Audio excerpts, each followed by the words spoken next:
I recommend watching the trials of Gabriel Fernandez, which is, I know it's horrible. It's a horrible what happened, but it just I think you should watch it, not because the whole story of Gabriel Fernandez is just sad.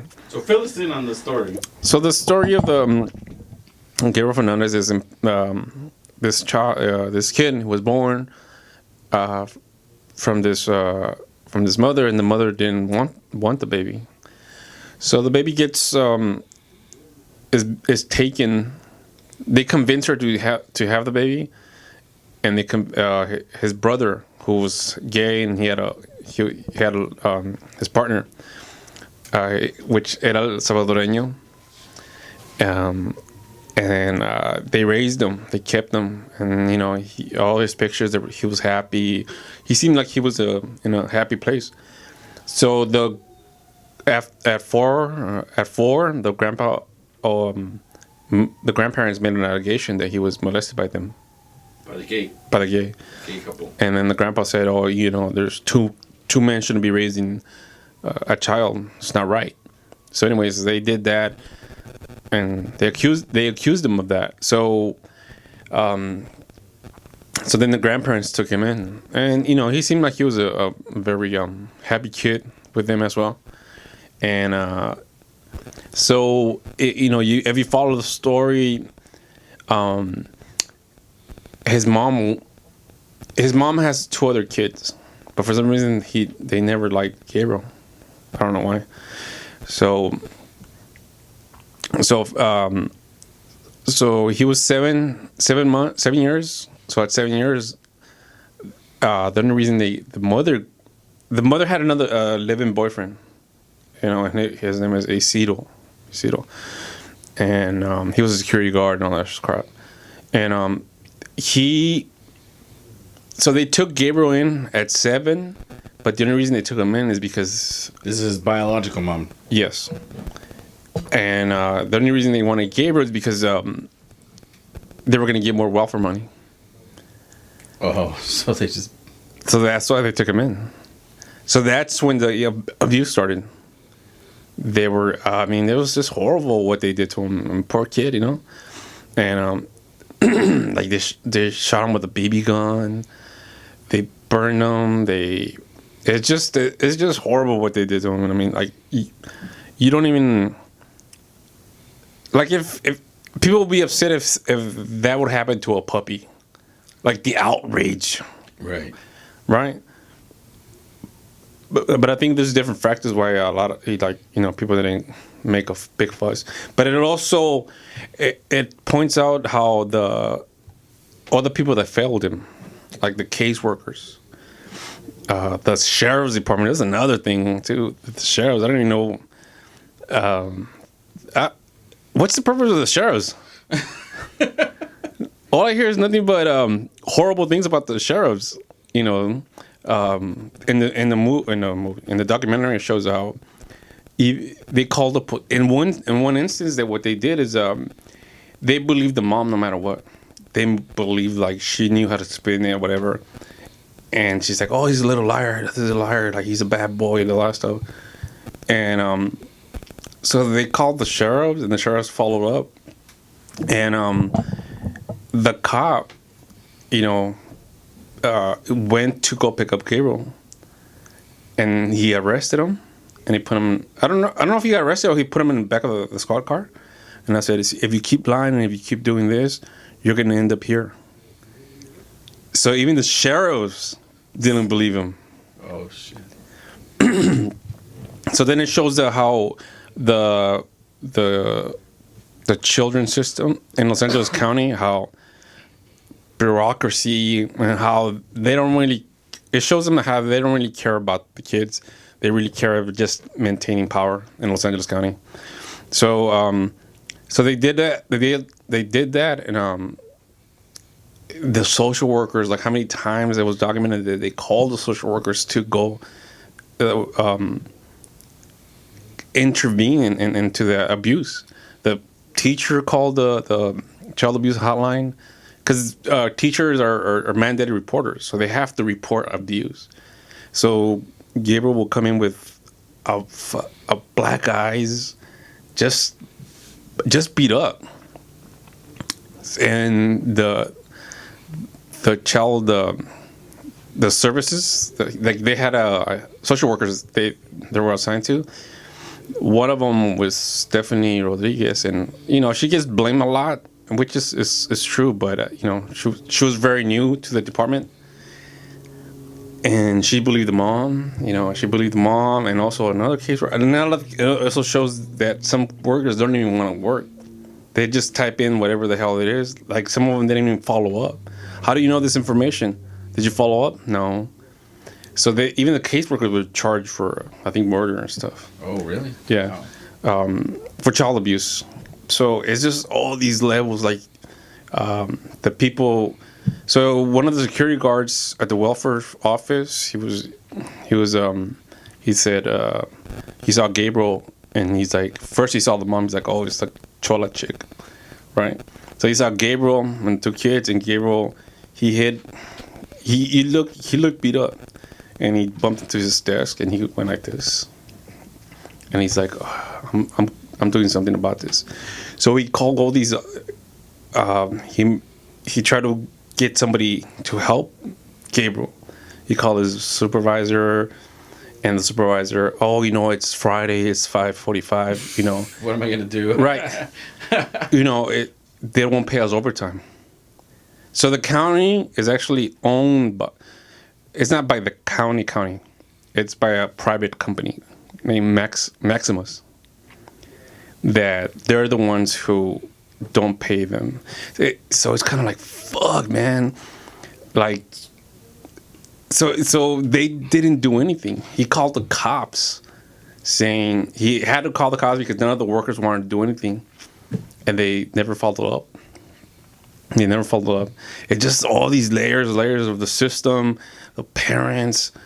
I mean, until that happened, and he was locked in a cabinet. Oh, shit. And damn, dude, this fool made him eat like cat shit. Cat shit? Yeah, because there was a litter. Yeah, they had cats, and he made them. He's like, if you don't clean it right, you're gonna come and eat it. So he's made them eat the cat stuff. So when they did the autopsy, they found like cat litter in his stomach. Oh, shit. So it's a very serious documentary. It's a 6-part series, and but I think also, I think even if you don't want to watch it because it's graphic, I think you should watch it just because, we as a society, as people who live in Los Angeles County, we should be responsible for who we elect, and we should know who are our representative, and how some of this, like the county, they're so corrupt that they kind of work like a narco. Like a narco. Like, you can't talk about this, and then if you do Narcos Child Services Edition, because they try to protect the system. They'll protect that system. And right now, you have no comment from the Department of Children's Services from LA County. You don't have anybody speaking because they're not allowed about this situation. About any situation, because they think it's just bad publicity, so it's gonna go down. So, and not only that, dude, this is another shit that happened. So, the parents get convicted of murder, and one for death penalty because the guy, he's the one who actually like he did the most damage and he killed him. I mean, fuck, like pobre niño, güey. So they caught the parents, or they're the ones who called 911. They called 911 because they said, oh, he fell, but his body was all messed up. And they called. He's like, I don't know. When he wakes up, he's a liar. He's gonna tell you all this. They started doing that. Oh shit! They didn't even try to get in the car, ambulance. And the only thing that the mother wanted to know was if she's still gonna get her paycheck. No, her welfare check. She told the sheriffs, "Oh, are Marquette's okay?" I was like, "Fuck." It's horrible. So anyway, so then okay, so that happened, and then so the parents are tried and whatever, and they go through the trial, but they so anyways they get convicted, and 2 weeks later another kid dies. Right, almost separate case, but almost in the same circumstances, and they all happen to be Latinos, you know. So there was a current theme that the parents thought that Gabriel was gay, right? And the other one, I think his name was Joshua Reese or Anthony Reese. So they said that he was gay, that he came out before that. So there was a mother and a boyfriend, and they killed him. And it's like, what's this thing within the Latino community? We should just probably do another segment later on the show. But how, you know, they will actually kill their kids because they think their kids are gay. Yeah, that's a whole nother. That's a whole nother. But they all happen to be under the Latinos, you know, and I guess what I'm trying to get is, you know, machismo. Where are we? You know, your machino's going to be hurt because of, you know, and so anyways, that will be an interesting segment as well. But it's just the whole documentary, man. You go through an emotional roller coaster, and you know, to me, it's just learned that you have to be on top of things, the people you elect, and be accountable. Which is a reminder that the election, the primaries are this March 3rd. Actually, today's the last day. March 3rd, you still vote? Oh, yeah, because today's Monday. March 3rd. So what do you think about the... I know you haven't watched it. I haven't watched it. I have a hard time watching stories of kids being hurt or abused. I have 2 kids, so it just kind of... it's, you know, a little too close to home. And I have a hard... Even videos like when there's a video online or something where a kid is, you know... Something happened. I can't. It just... No, yeah, I have a hard time watching that stuff. It makes me mad and angry, and you know. But that's, you know, that's another thing. That's another reason I encourage people to watch it, just because it's gonna make you think and it's gonna make you do 2 things: make you mad, and you actually wake up, say, you know what, who are representatives, and also it makes you wake up, like, you know, to actually care for other children, to say, oh man, you know, you pay attention to more kids now, like, you know, there's signs, like kids won't say they're being abused, but there's signs. It's like the security guard said, he's like, Gabriel didn't need to talk, he wasn't saying anything, but his body was talking, was screaming. And when he said that, I was like, damn, man, nobody listened. So anyways, I recommend it. I know it's a hard watch, but it's very you'll learn about human nature and how, you know, humans we could be the care for people, or we could be the worst people in the world. And that's kind of like for example, during my borracho days, my last DUI, I was ordered to. It's called the HAM program. I don't know what it stands for, but it was called the HAM program. So I had to go to the hospital. Oh yeah, hospital and morgue. Yeah. The hospital. I had to go to the hospital, and they were like, that was pretty good actually. They taught us about psychology and all that stuff. But then I had to go to the morgue. And by the way, the sheriffs fucking took pictures of Kobe's body, and they were selling them to TMZ. I heard about that. That's fucking sheriffs, dude. That's wild. So anyways, what the? Oh yeah. So anyway, so I had to go report to the morgue, and they showed us. They're like, okay, so they prepared us. They gave us face masks and all that stuff. He's like, okay, we're gonna take you to the crib, right? So then, before we get to the crib, there's a dead body that they just brought in. So the body, the cops killed him, right? But there was, because he was on the floor for so long that ants started getting on top of him. So there was ants in the body already. On the body. And then they brought another one who was, I guess he was in jail and he got stabbed. And so anyway, so they opened up the crib, dude. So it's kind of like, and it's cold. And you just start smelling the death. Oh, shit. And then you go in there and there's like 400 bodies. Oh, shit. Really? Yeah. Is that the LA morgue? Or? Yeah. So there's like, on this wall, there's bodies. And plastic. Some of them are plastic. Yeah, most of them are plastic. Was this enough to scare you straight not to drive drunk? Not really. No, I didn't. When I smelled the thing... No. I wasn't drinking at the time anymore, so... But there's a court ordered... Yeah. So then, when you smell that fucking... The death, oh my God, man. You wanna... I was like, oh God, please don't let me throw up. And all the women were like... They were just like looking down. And they showed us how... So anyways, there's like bodies, and most of them are unclaimed, so they don't know who they are. So what happened is that after a year, I think, if nobody claims them, they cremate them, and then they put a burial. They do like this mass grave, but they put ashes.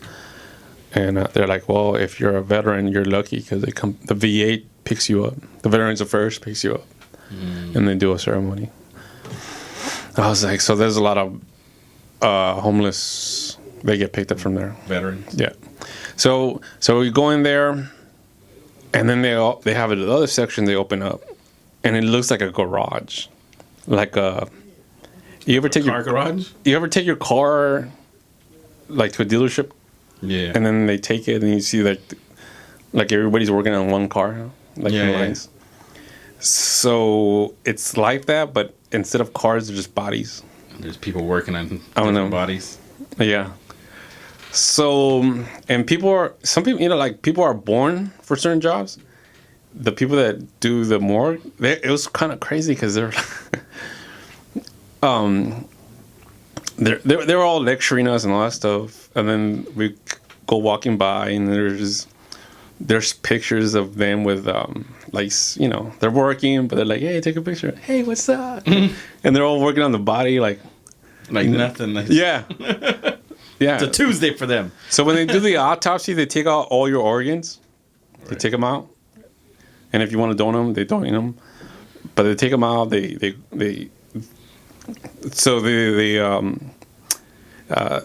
out the brain, everything. So then once they examine everything and then they come out with the results, they put all your organs in the stomach, and then they put a zipper. Basically, they zip up. You're there. So then after that, they take you either to the mortuary or they take you to the cremation place. But so anyway, so we're going through that, and then they go through this. This guy tells us about he lectures about a red card. Like, everybody comes here with the red card. We don't want you guys to come here for a red card. And if you guys come for a red card, you better be old. What's the red card? It's your the reason you died.